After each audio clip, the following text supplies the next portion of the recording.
هل من الأفضل والأوفر إنك تستخدم العلف النامي ال21% لآخر الدورة لحد ما تبيع الفراخ؟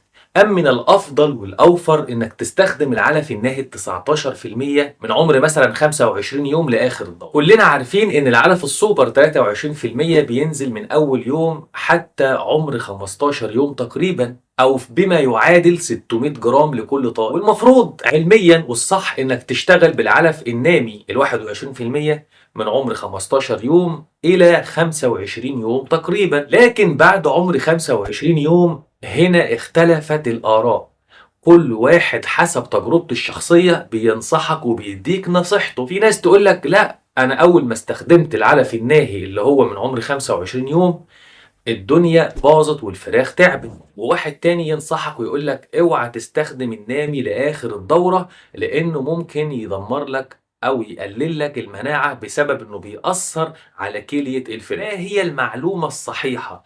الأفيد لحضرتك إيه؟ الأفيد لفراخك إيه؟ وإيه كمان أصل الحكاية؟ ليه النقطة دي بالذات عليها خلاف كبير ما بين مربيين الدواجن؟ أصل الحكاية يا شباب وبصراحة ومن غير زعل إن كان في بعض المصانع أو شركات العلف يبدأ إن هو يحط لك الخامات الرديئة والتركيبة اللي هي نص كم في العلفة الناهي. وده بيحصل للأسف في معظم الدول العربية لأن إحنا ما عندناش ثقافة الجودة في العمل أو الجدية في العمل.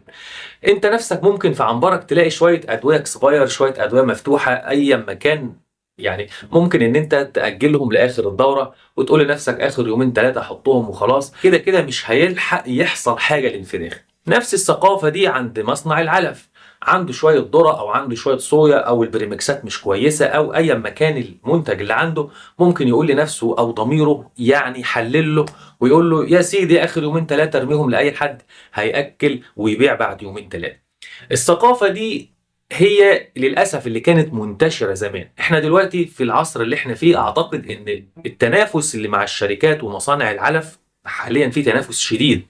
التنافس ده خلق ان كل واحد بدأ يهتم بقى بالجودة وكل واحد عايز يبني اسم في السوق، فأصبح النهاردة الخامات كلها كويس. لكن اللي كان بيحصل زمان ان المربي ياخد العلفة الناهي عمر 25 يوم ومفيش 3 4 ايام تلاقي الفراخ تعبت منه على عمر مثلا 30 يوم، فيكتشف ان لو كان كمل بالنامي لان زميله مثلا مكمل بالنامي او حد تاني مكمل بالعلف النامي ما عندوش مشكلة، هو دايما بيلاحظ ان كل ما يحول العلف النامي لناهي تبدأ تحصل مشاكل ونافق والمناعة تنزل منه. الحقيقة ان انت كمربي عندك حق، كان فعلا ده بيحصل احيانا في بعض مصانع العلف. لكن حاليا اذا حضرتك قدرت تمسك او تكتشف او تحط ايدك على مصنع سمعته كويسه، ناس عندها ضمير وبيطلعوا العلف السوبر البادي زي العلف السوبر الناهي، نفس الخامات نفس الجودة التركيبة السليمة، فانت هتكون مستفيد اكتر لما تسمع كلام العلم وتحول العلف لناهي من عمر 25 يوم. ليه؟ لان العلف الناهي ده فيه طاقة اعلى فبيديك تحويل اعلى.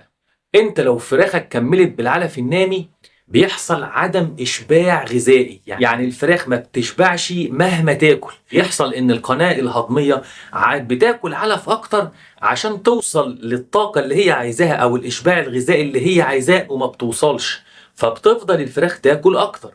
لكن الاكل الكتير ده ما بيكونش بنفس معدل التحويل الغذائي لو انت بتاكل فراخك علف ناهي. معلش من الاول تاني علشان نفهم، يعني العلف الناهي ال 19% أفيد من عمر 25 يوم. معظم سلالات الدواجن بتنصح إنك تغير العلف لناهي عمر 25 يوم علشان تحصل على القيمة الغذائية أو معدل التحويل، لأن الطاقة اللي الفراخ المفروض توصل لها من العلف الناهي تمام بتحصل عليها بكمية علف أقل، فأنت هتحصل على معدل التحويل اللي أنت عايزه بأقل كمية علف. لو ما حولتش لناهي الفراخ هتاكل اكتر عشان توصل لنفس معدل التحويل اللي انت عايزه من الناهي. الاكل الكتير هنا لو فرق مثلا 5% زيادة اكل كتير لكن هتوصل لنفس الوزن، هيحصل ان ال5% دول هينزلوا مع القناة الهضمية او مع الزرق، لن يستغلهم الجسم. يعني انت فراخك هتاكل وهتوصل للوزن اللي انت عايزه لكن بمعدل علف زيادة شوية، فهنا انت هتخسر اكتر. يبقى اول خسارة هي خسارة اقتصادية في كمية العلف او معدل التحويل الغذائي.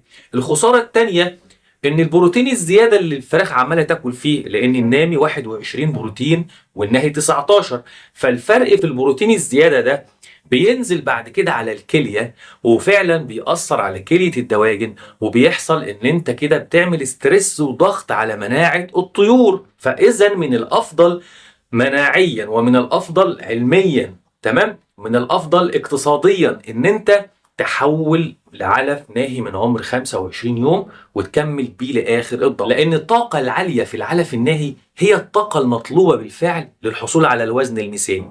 والا لو رحت للنامي هتضطر الفراخ هتضطر تاكل اكتر شويه عشان توصل لنفس الطاقه او معدل التحويل الغذائي. انت مش هتشوف او هتلاحظ الموضوع غير ملاحظ، لكن لو انت حسبتها كالعادة زي ما اتفقنا مع بعض، لما بتمسك ورقة وقلم وتحسب تلاقي فيه فعلا فرق اقتصادي انت اولى بيه. النقطة التانية انه ممكن يكون ستريس على كلية الفراخ. اخر نقطة في حلقتنا النهاردة، هو لازم يعني يا دكتور ان انا ااكل لحد 15 يوم؟ ما ينفعش 19؟ ما ينفعش 12؟ الكلام ده متغير حسب حالة الفراخ عند حضرتك. يعني الافضل انك تاكل 600 جرام. طب افرض ان انت فراخك فيها نقرس، افرض ان في مشكله في الكليه عندك، الفراخ فيها مشكله في الكليه، يبقى الافضل انك تحول للنامي بدري شويه. نفس الكلام ولكن بالعكس، لو فراخك ضعيفه شويه وما فيهاش تحويل وعايزه فيتامينات واملاح معدنيه اكتر، يبقى ممكن نكمل بالسوبر البادي لحد ما تاكل حتى كيلو لحد 19 يوم. ليه؟ لان السوبر البادي فيه بريمكسات وفيتامينات وفايده وقيمه غذائيه وبروتين اعلى شويه من العلف النامي. فاذا تقدر ان انت تكمل بالبادي لحد كيلو، بس اخرك كيلو. يعني اعمل حسابك ان اكتر من كيلو هتخش في ضرر كبير. وبرضه ما تقللش عن نص كيلو عشان ما يحصلش نقص في معدل التحويل الغذائي. لكن لو هنمشي على مبدأ خير الأمور الوسط، يبقى الأفضل 600 جرام علف بادي سوبر 23%، اللي هو تقريبا بيخلص على عمر 15 اخرك 16 يوم، وتكون الامور ايه، خلاص تقدر ان انت بعدها تحول للسوبر النامي 21%. بعد كده بتأكل السوبر النامي تقريبا 10 ايام، يعني على عمر 25 26 يوم تقدر ان انت تحول لناهي. لكن ممكن بعض الناس يكمل لحد 30 يوم. برضو التحويل هنا بيعتمد على تشريح الفراخ، وهل الكلية بتاعت الفراخ فعلا كويسة تستحمل تكمل بالنامي، ولا الافضل انك تريح الكلية شوية وتحول لناهي. وايضا ما تنساش ان يكون المصدر اهم حاجة موثوق فيه، يضمن لك ان العلف الناهي ده ما فيهوش مشاكل، ما فيهوش سموم، بريمكساته وتركيبته كويسة علشان تحصل على معدل تحويل عالي، وتكون حضرتك المستفيد من عملية التحويل مش المتضرر من عملية التحويل.